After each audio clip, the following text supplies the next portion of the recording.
sa anak sa Dios ug makakabot sa kahamtong sa pagkatao sa supod sa gidak-on sa kahugnanan ni Kristo. Aron kita dili na magpabilin nga mga bata pa nga igatuya-tuya o igaliyok-liyok sa tanang hangin sa tuluohan, pinaagi sa lipat-lipat sa mga tao nga batid sa pagpamugnag kasaypanan.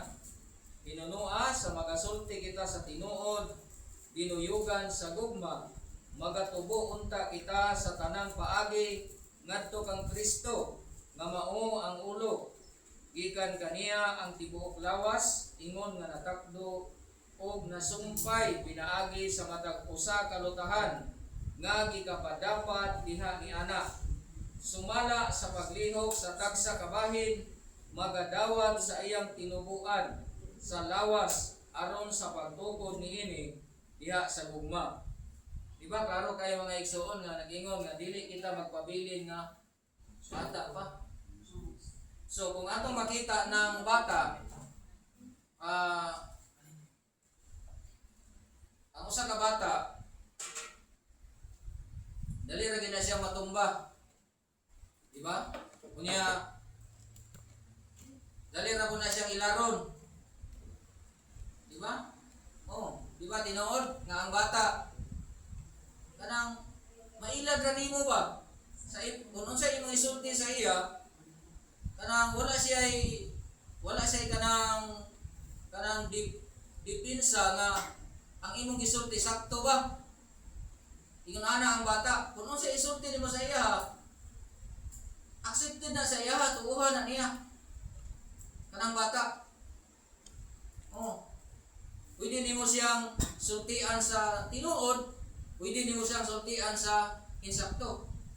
Kay walay kuan ang bata na, dili na siya makaingon nga kana imong gisulti di na tinuod. Kana imong gisulti tinuod na.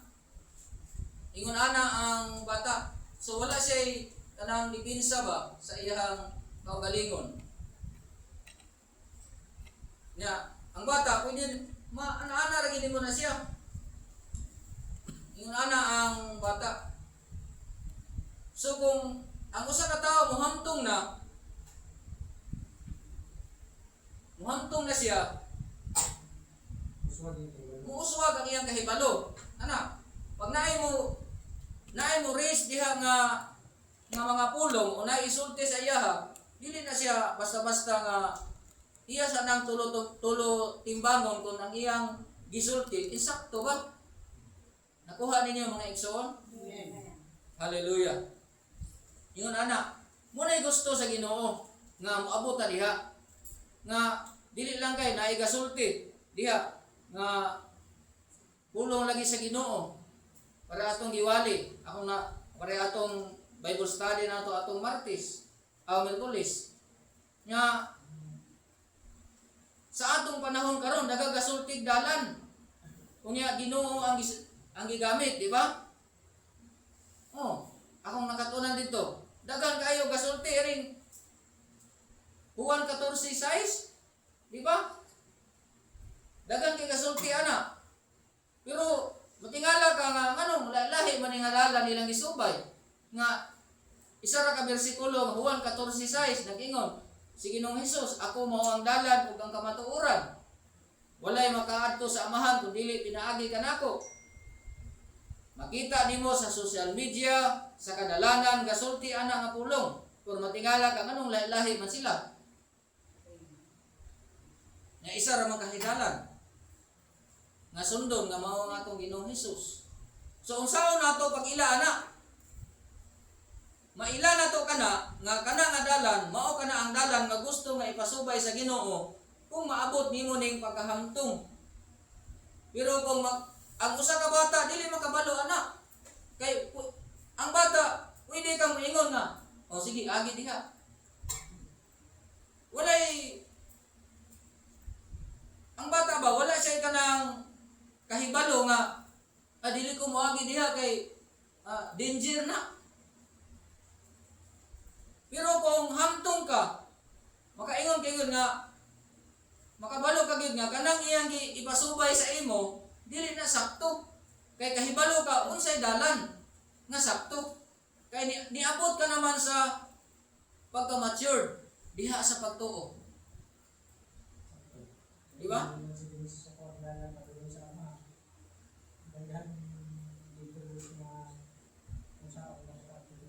Oh, daghan. Dagang dalan nga. Oh, unsa kang dalana? So dili nimo na mahibaluan kung sa usa ka bata, dili na mahibaluan niya. Pero kung nihamtong ka na sa pagtuo, makabalo ka. Di ba? Oh, ang kahibalo. Oh. Nakuha ninyo ang punto mga igsoon? Ang kahibalo. Inusinter gyapon. Oh. Ba? Imo makita diha nga daghan ang mga tao nga galipat-lipaton ka ba? Ba kaya akong gibasa na kanina? Balikan kinatong basa. Aron kita dili na magpabilin nga mga bata pa nga igatuya-tuya o igaliyok-liyok sa tanang hangin sa tuluuhan, pinaagi sa lipat-lipat sa mga tao nga batid sa pagpagmugnag kasaypanan. Di ba?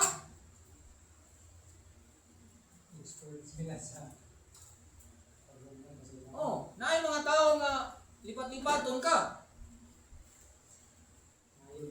Oh, may musulti. Maminaw ka dito, may gid sila mo musulti. Nga kani mao idalan.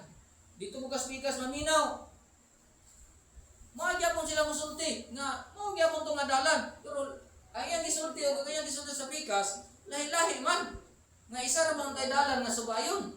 Katurang giingon sa Ginoo nga ako mao ang dalan. Nga ang pangutana na kinsa may nakatulto sa tinuod anang dalan. So matultulan mo ka na kung maabot na nimo nga mahangtong na ka. Ang imong kahibalo mahangtong na. Matultulan mo ka na adalan. Di ba? So nakita nato karon atong makita nga kinahanglan gyud ay nga ipauswag nako ang akong kahibalo.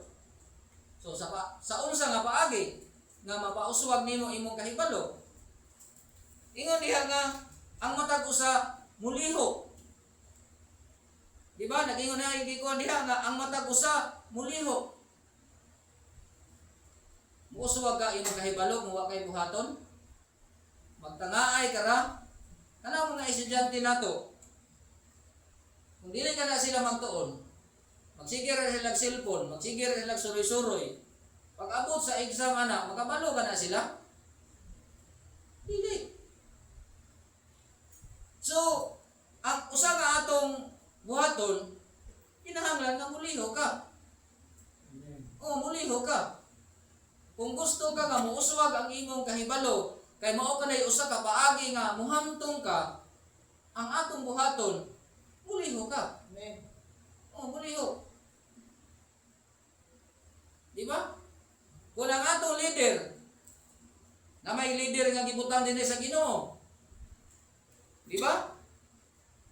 Nay apostles, prophet, evangelist, pastor, o teachers, gibutan ka na sa Ginoo. Kung moingon sila nga magtuon, magkugi kita nga magtuon sa pulong sa Ginoo, na magkugi kita nga magtuon sa pulong sa Ginoo.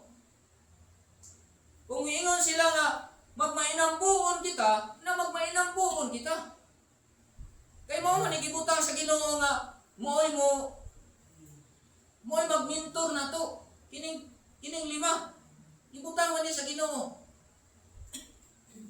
Di ba? So kung di ka mulihok anak, na magpabilin ka gyud nga magpabilin gyud ta nga bata sa atong pagtuo kay di man ta gali. Di man ta galihok. Tanawa gid ang mga tao nga galihok, mihamtong sila. So nakita nila ilang tinubuan. Ako sa una, inana ko. Inana na gyud ang akong pagtuo. Di ba? Akong nahibaluan nga bersikulo. Juan 10:30 ra gyud. Sa diha nga nagkugi ko nga nagtuon, nahimo nimong testimony na. Sa diha nga nagkugi ko nga nagtuon, nadugangan ang akong bersikulo, nadugangan ang akong kahibalo. O wa na ko magpabilin dito sa Juan 6:30. Niabot na ko sa John 3:16, niabot na ko sa daghan nga mga bersikulo nga akong gi-research. So ni uswag ang imong kahibalo. Kunya makita nimo ang imong tinubuan, ang akong inampuan sa una, tagsara ka minuto. Kakapuyo na ako, so karon nakita na ako ang akong inampuan karon. Medyo taas-taas na ko nga moampo. Daghan ako gipang-ampo. Dili lang kay nakampo ko sa akong personal, kundi giampo na ko akong mga igsuon, giampo na ko akong mga paryente, giampo na ko ang church, giampo na ko among nasod. Daghan na kag na nahimo diha sa pag-ampo. Sa una mag-ampo ka lang, mag-ampo kag maayo pang lawas, personal ra sa imong kaugalingon. Nitaas na ang imong pag-ampo. Oh. Giuswag na ka. Sa una, di man ko musician, dili man ko mag-aawit. Ang akong trabaho sa una, na ako'y trabaho sa una. Na, ikarin sa mga bangko sa una, maayo man na. Ba? Sa una gani ha, dito pa sa Burgos, nag-upir gali ko sa pastor kaniadto. Naingon ko nga, pastor, pwede ba nga kada Sabado mo anhi ko aron manghinlo ko sa simbahan, maglampaso kay lampaso man to. Unya mag-arrange ko sa mga bangko. So di balibad ang pastor kay nakita nako nga para na lang na ako'y mahimo. Kung sakop ko ani nga lawas, na ako'y mahimo nga trabaho. Kay usa ka na kapaagi nga muuswag ko. Ba? Galiho pa. Pag galiho ka, muuswag ka yun. Oh. Uswag ka yun. Si Bradilio sa una, dili man ni pianis. Pero kabalo ni siya mong gitar. Nag-ila mi ana dito sa akong gitrabahoan, di kauban mi alis trabaho. Dili ni siya pianis. Oh. Pero kabalo ni siya mong gitar, nya naa ni siya talent nga makabalo sa kanang tingog sa J, tingog sa D, tingog sa E. Na siya. Pero sa diha nga nakapangalagad siya sa Ginoo. Nagtuon, nagtuon. Di ba ni uswag? Nakita nimo nga sa una. Akong nahibaluan nga chords, Jira. Key of Jira gyud ko tanan. Di na gyud ko kung makaadto na gali ko sa key of D, di na gyud ko kabalo ana. Maglisod na gyud ko ana. Labi na kanang mga minor nga mga chords, maglisod na ko ana. Kung maglisod ka, kung di ka magkugi man tuon. Pero katong mga tao nga magkugi, nga magtuon, hala, practice yun. Muna yung giingon ni Apostol Pablo nga, work out your own salvation. Gi-work out niyo ba? So kung ga-work out ka, mga igsoon, muuswag ka. Di ba? Muuswag ka. Dili ka magpabilin nga, kiobjira ni mong nahibaluan. Kung dili, ni uswag ka na, gikan sa kiob J, ni balihin ka na sa kiob A. Oh. Di ba? Di balihin ka na sa kiob A. Hangtod nga, tanan nga mga chords sa A, B, C, D, E, F, G, nga mga chord, kabalo ka na kung sino nga kauban anak ng mga chords. Bisan asa mo balin-balhin o kanta, kabalo ka na. Nga naman? Anong kahibalo ka naman? Karon. Nagtuon man ka. So nakita nimo ang imong pag-uswag. Nakita nimo ang imong pagtupo. Kay galiho ka man. Pero tanawa gali ng tao nga dili galiho. Kung niuswag pa na. Wala. Hangtod gikan sa una hangtod karon kay objira gid imong nahibaluan. Kay kung makabalhin sa lahi nga course di ko kabaluan nga course. Dire ra gid ta sa ki-object. Kay mora akong nahibaluan. Hallelujah. Mao gyapon na sa atong pagtuo. Di ba? Sa una, grabe nimo. Kung mainampuon ka, karon giubanan nimo, mainampuon niya, giubanan pag nimo pagpuasa. Oh. Hinon tanang tao di makahimo ana. Pero depende na sa imong kahimtang. Pero gikan sa pagkamainampuon, nagahin ka nagpanahon nga kini nga panahon gamiton ko ni sa pag-ampo ug pagpuasa para sa Ginoo. Oh. Sa una ang imong pagtuon sa pulong sa Ginoo taas na kayo ng 30 minutos. Karon, grabe, ang imong pagbasa, sus, sa una lang, gabasa ko sa pulong sa Ginoo, buntag, udto, gabi. Nakita na ako ang akong paguswag. Akong kahibalo, nakita, grabe yun akong kahibalo niya.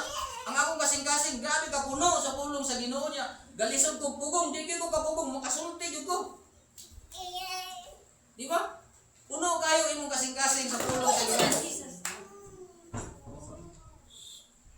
Pag tungod sa kahibalo nga naa sa imo masulti gina nimo. Hallelujah. Ba? Nindot biya kayo makita nato atong tinubuan. Di ba? Kinsa bay naghipos karon sa mga tinubuan sa inyong mga sinina, gikan sa inyong kani akong asawa, grabe mo hipos gid mga tinubuan. Kanang ipang suot ni Chay kang Abigail na. Makita gyud ako nako si Abigail sa una kung unsa siya kagamay. Di ba? Gahipuson ka na niya labi na katong mga balwabol gid kaayo nga mga butang. Diba? Makita nimo nga mo na ako gisuot sa una oh. Oh, di malipay ka na sa una inanak biya ko.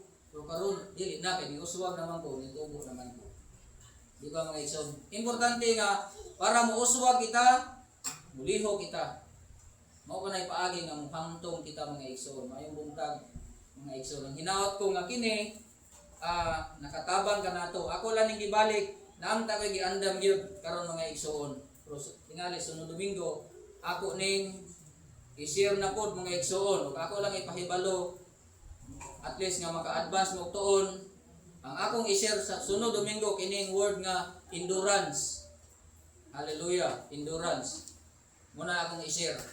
Kung tunan ninyo kung unsa nang endurance. Nganong mahinungdanon kaayo ng endurance mga igsoon. Hallelujah. Akong gibalik sa atong pastor. Salamat kay mga igsoon.